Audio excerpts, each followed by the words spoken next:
All righty. Good morning and welcome, folks. L'chaim v'il bracha. To life and to blessings.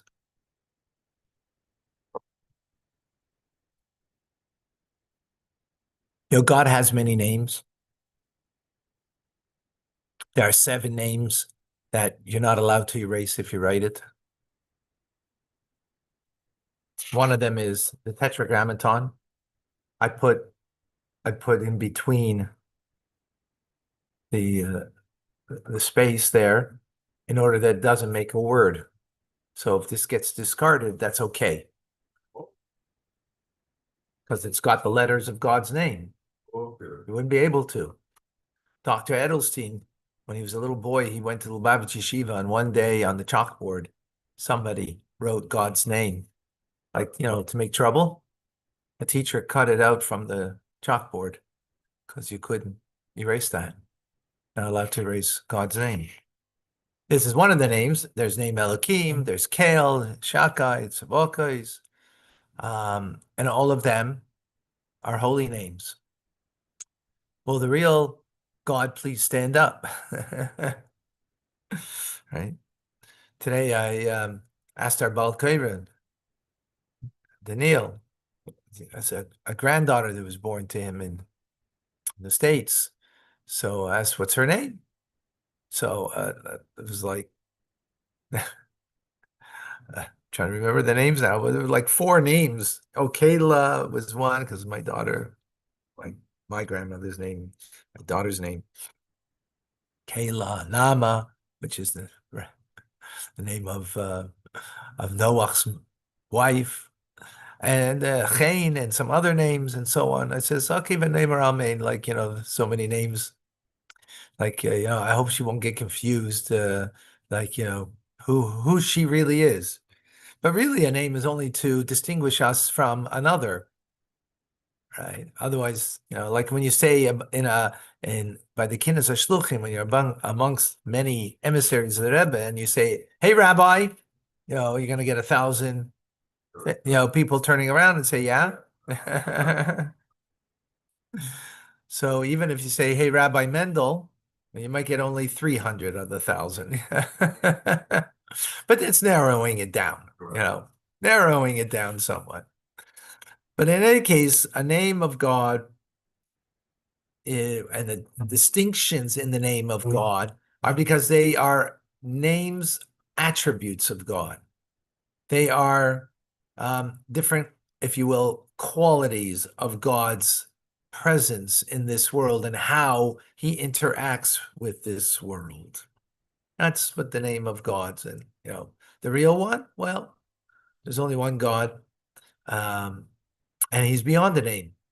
But the name is there in order that we could attribute something to him, that we could have an understanding of the ways of God in creation, right? And that's why we have the various names. Welcome to Tanya today. I'm Rabbi Ronnie Fine, coming to you from Chabad Zich and Kadesh, Montreal, Canada. It's a privilege and a pleasure to share with you the Tanya. So we're continuing in the fourth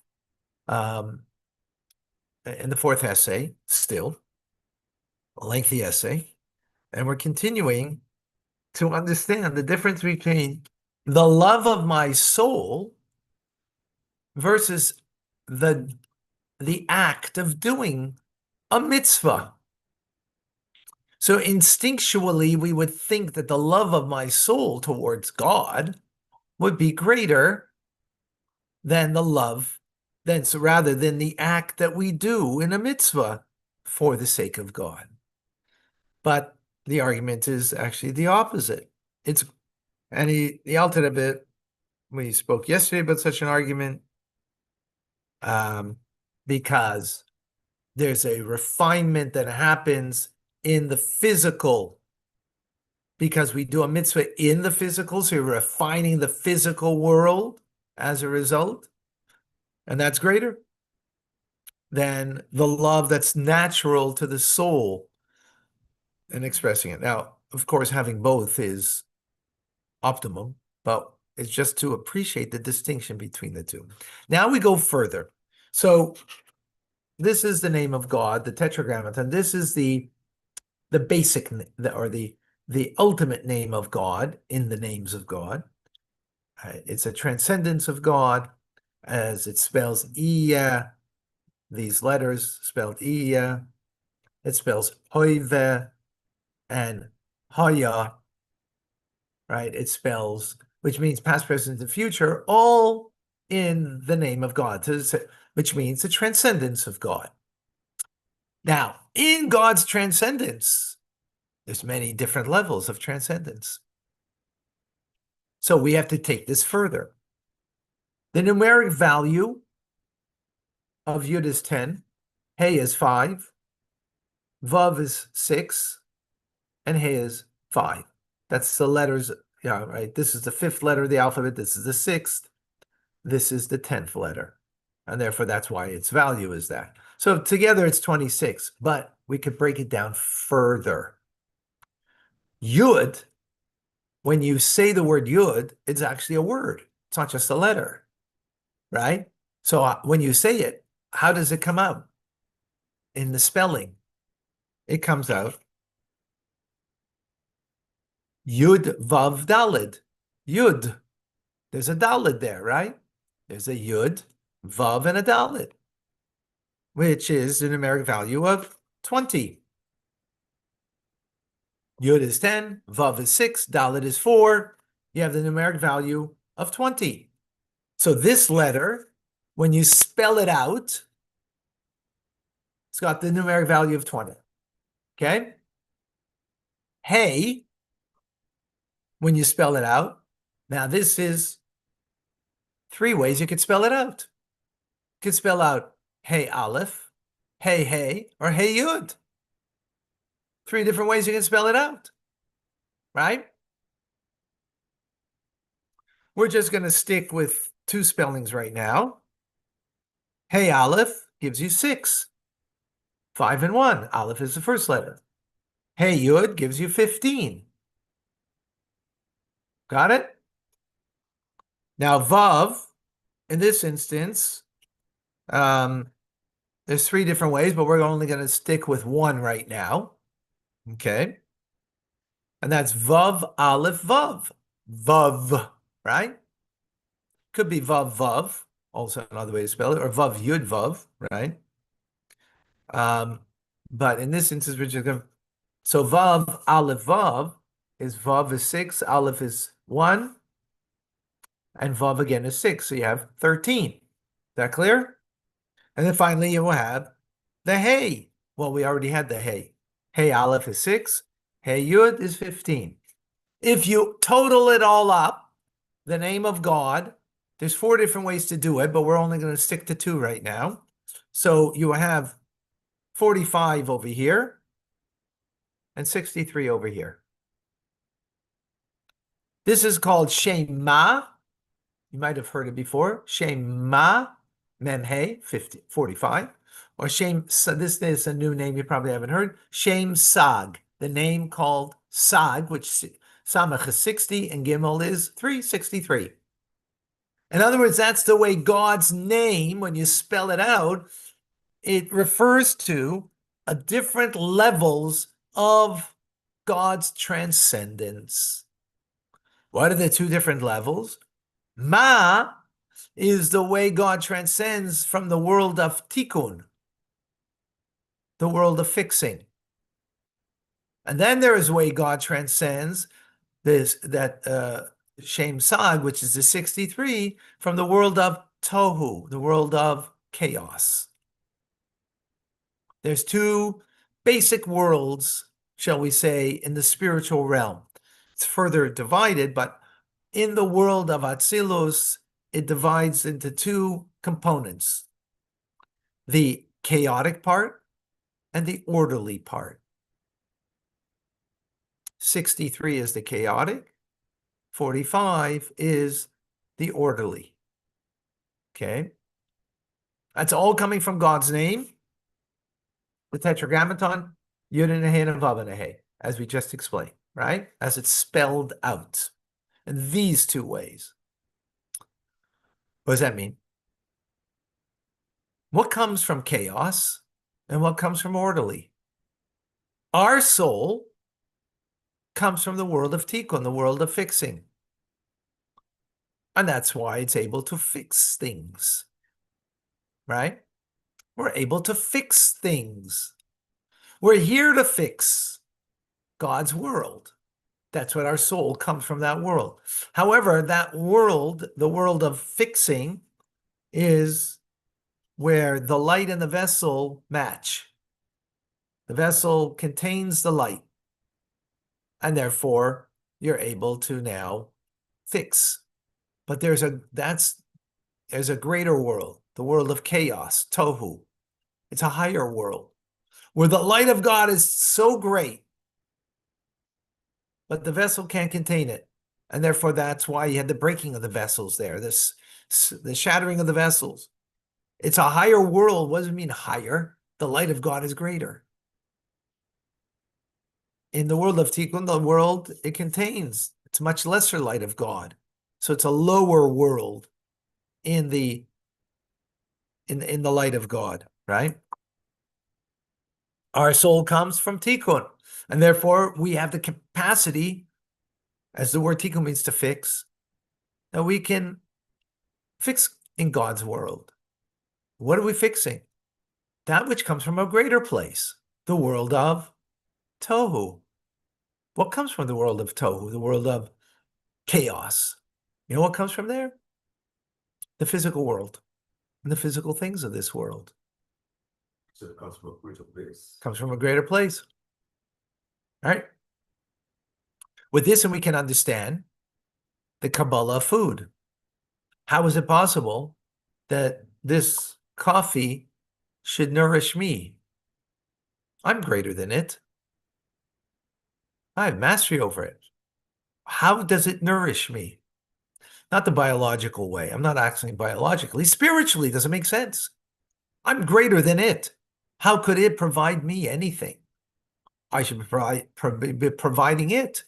It should be providing me anything. Right? How could this rice cake nourish me? How does it make sense?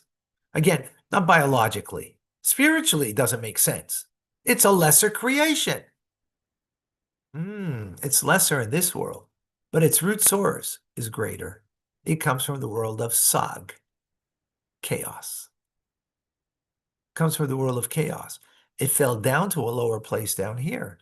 Down here, it's lower than me, but up there, it comes from a higher source. And therefore, since it comes from a higher source, when I eat it, I reveal its higher spiritual source, and therefore it nourishes me.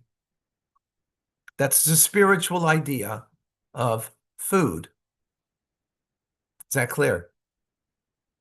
So all physical things come from a higher source. They fell down lower, and therefore I'm greater than it.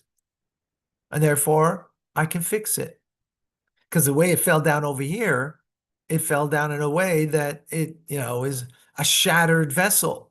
It is a spark that is in klipa, that is in a shell that is covering it. And through me, using it, that it's kosher, that I make a blessing on it, and so on and so forth, doing the physical act with it, I release its greater spark. That is greater accomplishment, right? Releasing that spark becomes from a higher world. In all of the physical acts of mitzvahs that I do, whether it's tefillin, a hide of an animal, or a lulav and esrog, vegetation that I use on the holiday of Sukkot to make a blessing with and do the mitzvah, that is a greater accomplishment than my soul on its own. What's my soul on its own? Has the love and awe of God. Inside of my soul, it's there. I mean, we have to access it, but it's there. That's a lesser accomplishment because it comes from the world of tikkun, my soul. And therefore, the love of God is from that world. And hence, it is lesser in its accomplishment. I'm touching a higher place in the divine order of things. When I do a physical act of a mitzvah, than I do when I have my feelings of love towards God that are unrelated to a mitzvah. They're unrelated to a mitzvah. So if you're at the Grand Canyon, or if you're at some amazing, divine, inspired moment, and you feeling the love of God, you might think, wow, nothing greater than this. I feel in nature God's presence. I see God's, and perceive godliness, and I'm having a raptured love of God and the divine that I'm experiencing. So you might think that, oh, that's tremendous. It's beautiful. It's amazing. Yes and no. It's not the ultimate, because you didn't reveal any sparks of godliness that fell from a higher place. So if at that moment I took a coin of charity, a coin, and gave it to charity, gave money to charity, or if I put on tefillin with another Jew that was there, or spoke, did another act of a mitzvah, say a kind word to somebody who's down and out, or whatever, did an act of a mitzvah particular, that's a greater accomplishment, because you reveal that spark of God that comes from a higher world. Is that clear?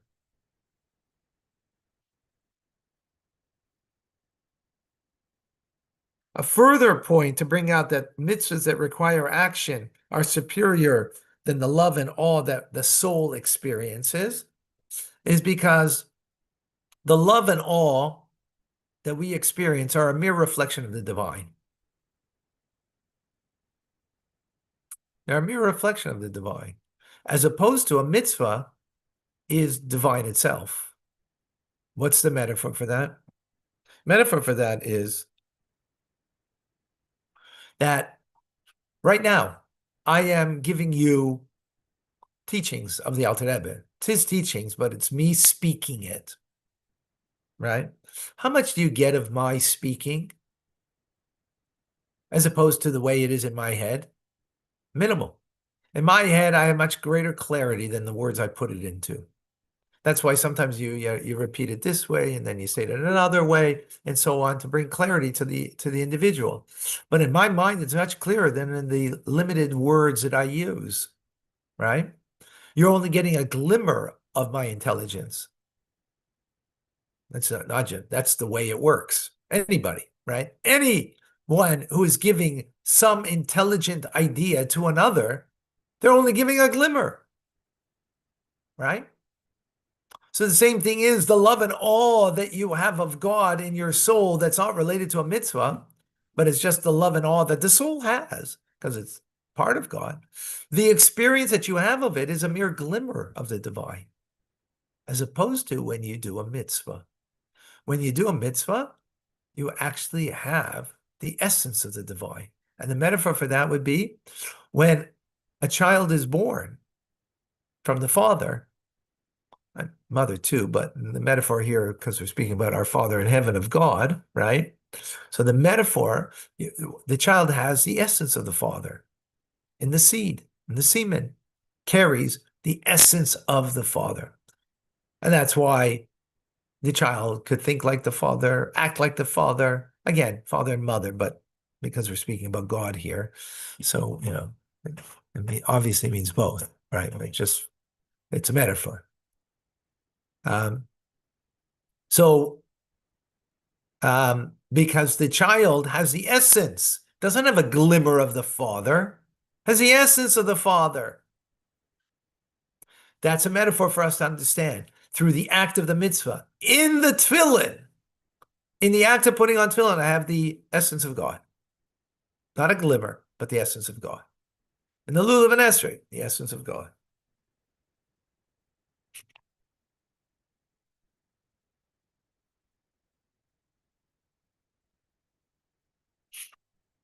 Another argument why the love and awe of God is wonderful, right? This is not to say one shouldn't have it.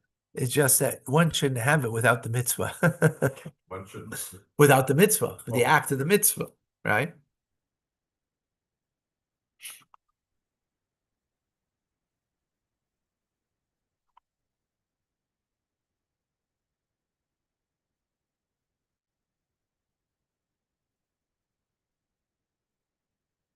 All right. That's it for today. That was pretty, pretty mystical and lofty. Pretty mystical and lofty. Any questions? Any comments? I didn't see it. Oh, today is U.S. Thanksgiving. All right. Happy Thanksgiving. Who are you thanking? Is it the love of God that you're thanking God? If so, don't just eat a turkey. Because if you'll do that, then you're just a turkey. But if you do a mitzvah, give some tzedakah, give some charity today. You're thanking God? So do something for the thanking of God. If you're Jewish and a man, put on tefillin. You're Jewish and you're a woman, tomorrow you'll light Shabbos candles, the continuation of Thanksgiving. If you do that already, then, study more Torah. Or if you have a charity box at home, which everybody should, give it tzedakah. Everybody do that. Every human being, not just Jewish people.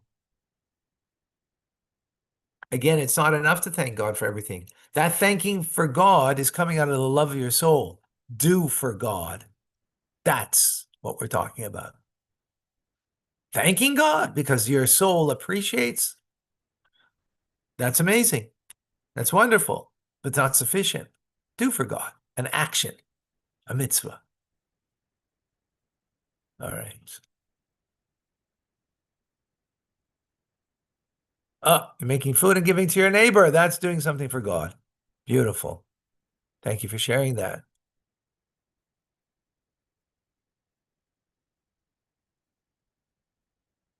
Thank you for sharing that. Okay. Okay, I hope you got this heavy-duty stuff that we learned today. All right, folks. Rambam coming up. Thank you for joining. Amazing. As always.